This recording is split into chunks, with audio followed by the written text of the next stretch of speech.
So 11.6, implicit differentiation. So this is what we use to take derivatives when there is more than one variables, more than one variable. So two or more, 3, 4, 5, more than one. And so far we've sort of been doing that. We've got y equals something. So we've got the one variable on one side and we get dy dx. And then so we just sort of took the derivative of x and didn't worry about things. So in a sense, we've been doing this, but now we're going to do it where there are possibly more than one y involved, or there's a need to it's not just y equals. We can't really solve for y. And the full PowerPoint shows you all of that. But the way we could think of this, again, it might... What happened? Where's my colors?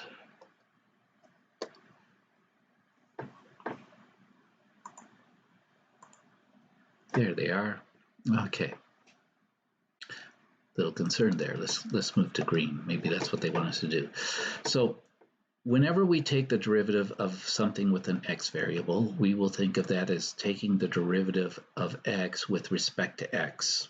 Okay, so when we have more than one variable, we're going to keep track of what we're taking the derivative of.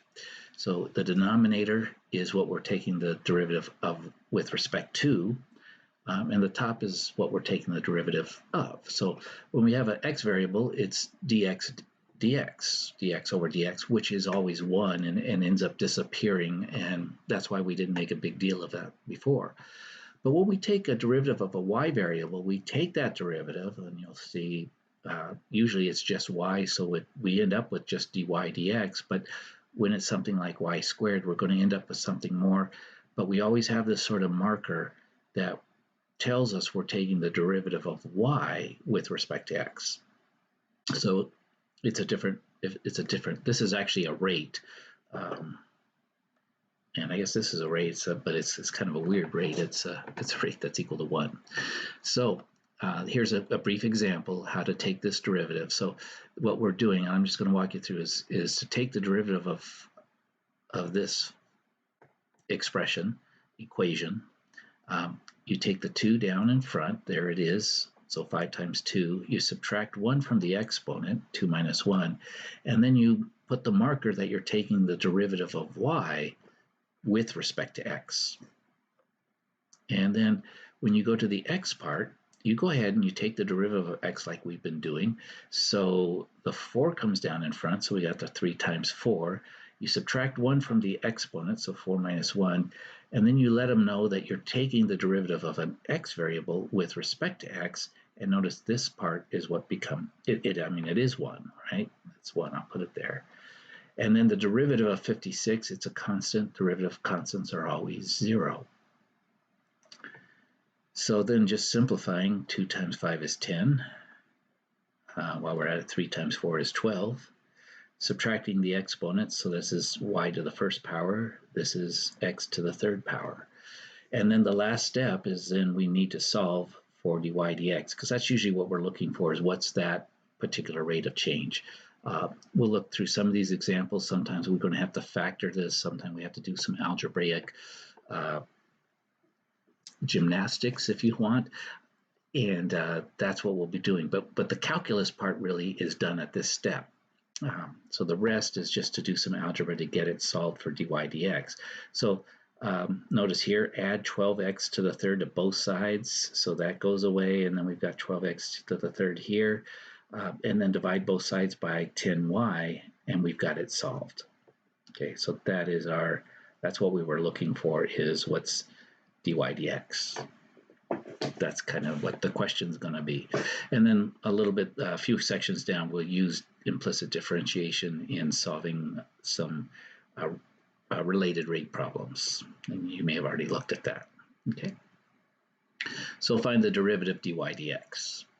Okay, and we'll see here we've got a few more. So we just go with this whole thing. We're going to take the derivative term by term. So first one is we take the derivative of x to the third. The 3 comes down, subtract 1 from the exponent, so that's 3x squared. And just as a reminder, that's dx dx. That's going to become 1. If you don't want to write it because you want to save yourself some steps, that's okay. Just remember that that's there.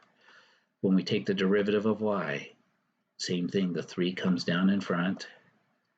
Subtract 1 from the exponent, so 3 minus 1 is 2. But this time the marker is we're taking the derivative of a y with respect to x. Done. Come here, we're going to take the derivative of y. The derivative of y is 1. Again, the exponent up here of 1 comes down. 1 minus 1 is 0. Y to the 0 is 1. So it's really just 1. But what did we take the derivative of? We took the derivative of y with respect to x, because that's how we're trying to phrase everything. It's all equal to, okay, the derivative of 3 is a constant, so that gets us 0. So now what we want to do is, okay, dx, that's just 1, so that it's just cumbersome to keep writing it, and it's just 1, so we multiply there. What we want to do is anything that doesn't have a dy dx, let's get it to the other side. So we will subtract 3x squared from both sides.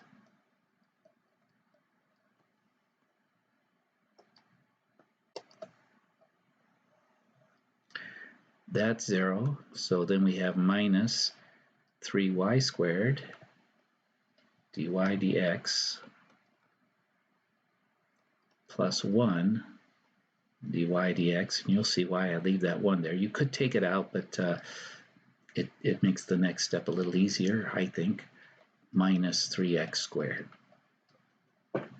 Now the key part is we've got a dy dx in each of these terms. It's a common factor. We can factor it out of the expression, and that's really what we need to do. It's what we got to do. It just got to be done. So we take it out. I'm going to take it out the back side because you could take it out the front, just your preference. So I'm going to put this dy dx in the back, and so both of these have been factored out. What's left behind? Minus 3y squared plus 1. Now you see why I left that 1 there. Okay, if we were to distribute it back through, each one of these would have a dy dx, and that's why some people, how did this 2 of these become only 1? It's because of the way the distributive property works. When it's out here, we only need 1 to represent 2 multiplications. Okay, and then the final step to get this thing solved is we divide by whatever's here in front of the dy dx. That's going to give us 1 over here, divide by 3y squared plus 1. And what you see, we'll change colors, is that dy dx comes down here. This is 1, right? 1 times that. And here's our answer over here. Now we've got a negative in the top, negative in the bottom. We can't just cancel them though, but what you could do is factor out a negative and get rid of it. So we're going to have a negative on the 1. Does that make sense? Basically multiply the top by -1, multiply the bottom by -1. And you'll see that this goes away, this becomes positive, that'll become negative. And I just think that's usually the way they like to leave answers. But I didn't want you to say, well, it's just magic, it went away. They just moved by multiplying the top by -1, that becomes positive, this becomes positive, but that becomes negative. Okay. Maybe they didn't do it, you don't have to. It's still correct the other way, but it just looks a little prettier this way, I guess. Okay. So that's implicit derivatives. We're going to keep going, and what we're going to see is in some cases like this one here, we're going to have a product rule here. This one's going to be simple, that one's going to be simple, and dy dx, but the algebra can get a little complicated. Okay, so let's just barrel into this. Remember, this is a product rule, 6 is a constant multiplier, so it just kind of comes along for the ride. But then we've got really a times b, which, remember, when we take a derivative of something a times b, we take the derivative of a times b plus the derivative of b times a. Okay, so our a is x squared, our b is y.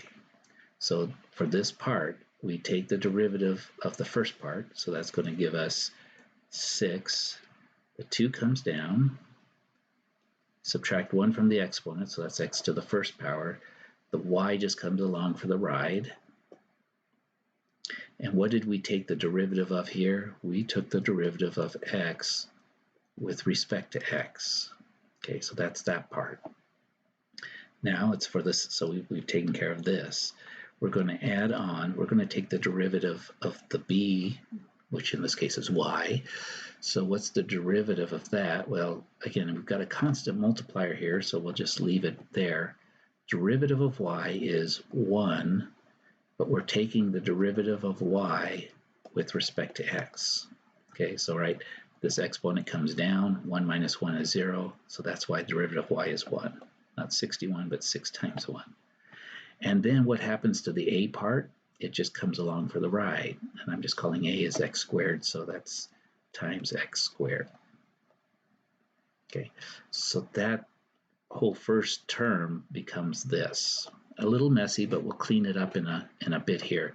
You might, as you get going, you won't write this dx over dx, but I want you to, it is there, and I think it makes the understanding of dy dx a little bit better. So then we take the derivative of this part. So derivative of negative 15x, again, the 1 comes down, 1 times 15 is 15. 1 minus 1 is 0, x to the 0 is 1, and that's the derivative of x with respect to x. Come to the other side, we're going to take the derivative of y squared.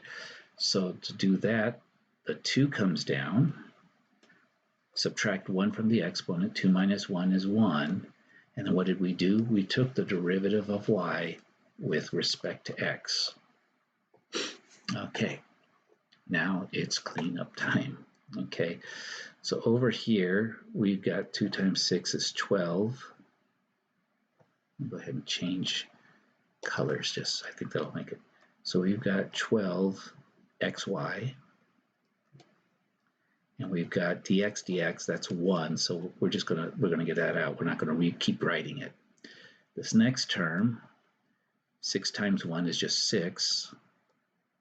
We've got the dy dx, but let's get all the sort of non-dy dx stuff together. So this is really going to be 6x squared dy dx. Okay, so that takes care of that part. Then this one's just going to be minus 15. Dx dx is 1, so we're going to leave that.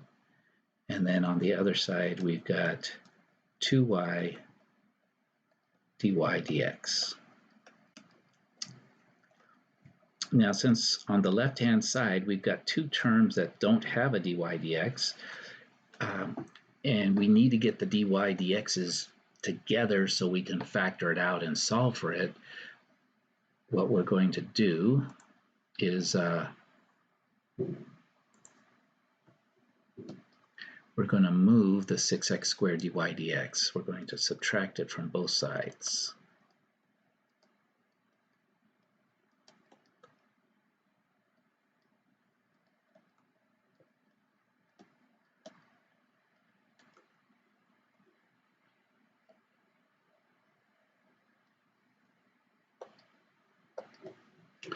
So that leaves us on this side, left side, 12xy. This part is gone, minus 15.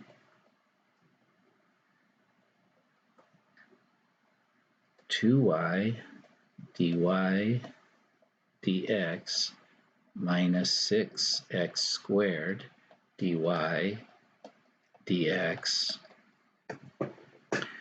And looks like we need just a little bit more room, so I'm going to give myself a little bit more.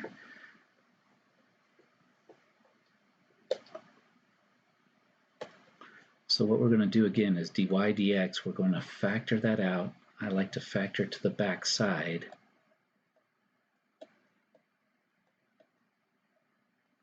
And I remember it took me a long time to kind of pick this up. This just didn't seem to make sense. But then once it did, that probably was the second time around I took calculus, because I actually took both the engineering calculus and the business calculus, because the teacher I had at that time who was dyslexic it was just great.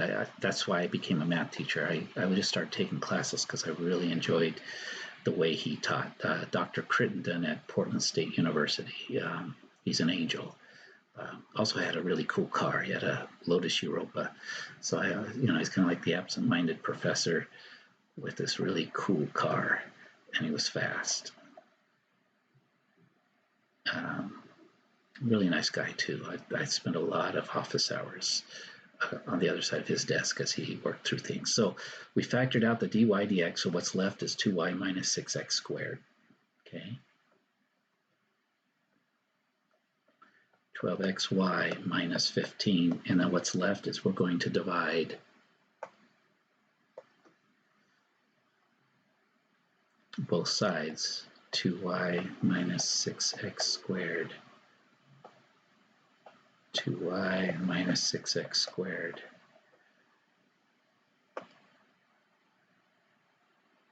We'll do it in blue. And so dy dx, just put it over here, it's equal to this, right? This is really our answer here. 12xy minus 15 over 2y minus 6x squared. Wow, a lot of work. It's going to keep moving, and again, the reason I do this is sort of, I believe in this thing called underwriting as a way of learning. You sort of follow along. It is a little bit passive. You're watching it, but it's the way I did. I had Dr. Crittenden actually do a lot of work. I'd watch him again and again and again, and seeing the pieces come together for me just was, it was inspiring and helpful. So that's how I teach. Hopefully it works for you as well. So here we are, derivative. We got a y now up in the exponent.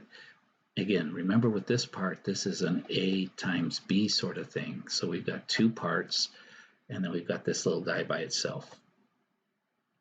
So when we come to take the derivative of the first term, we first take the derivative of x, which is just 1. And again, it's get a little messy, but dx, just to let you know, I took the derivative of x, and then I don't do anything with the e to the y, because that's the b part, right? Then for the second part, I take the derivative of the second e to the y, which doesn't look like I really did anything anyway, because that's e to the y. But what is it? Chain rule? It is dy dx. So I did take the derivative of this derivative up here. And then I multiply by a, which is multiplied by x. Okay, and that's no derivative there. So that's this first term, the whole derivative. The second part, minus e to the x, the derivative of minus e to the x is minus e to the x. But remember, it's just, we'll put the marker. We're taking the derivative of x with respect to x. Derivative of 0 is still 0. So now what we do is we come back through and, well, dx over dx is 1. Dx over dx is 1, so that's going to clean up nicely. Let's just kind of, this is 1 times e to the y, so that's just e to the y. This is x e to the y, so just gathering the stuff up front. dy dx, and this is just minus e to the x. Get everything over to the right-hand side that doesn't have a dy dx. So we're going to subtract e to the y, and we're going to add e to the x. Do that to both sides.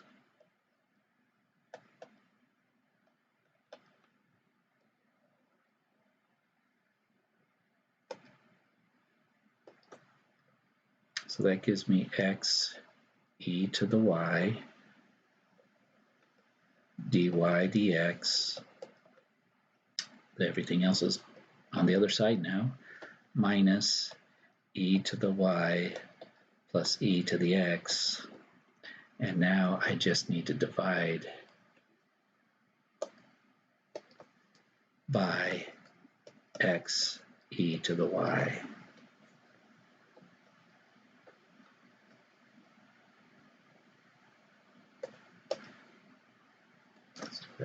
So that gives us dy dx is really just equal to this. If you want, again, to make it look pretty, we'll move the e to the x in the front and then do minus e to the y. It's not required, but sometimes they just don't like having leading negatives. And they might not have done it that way, but I did. So it's your choice. We'll see.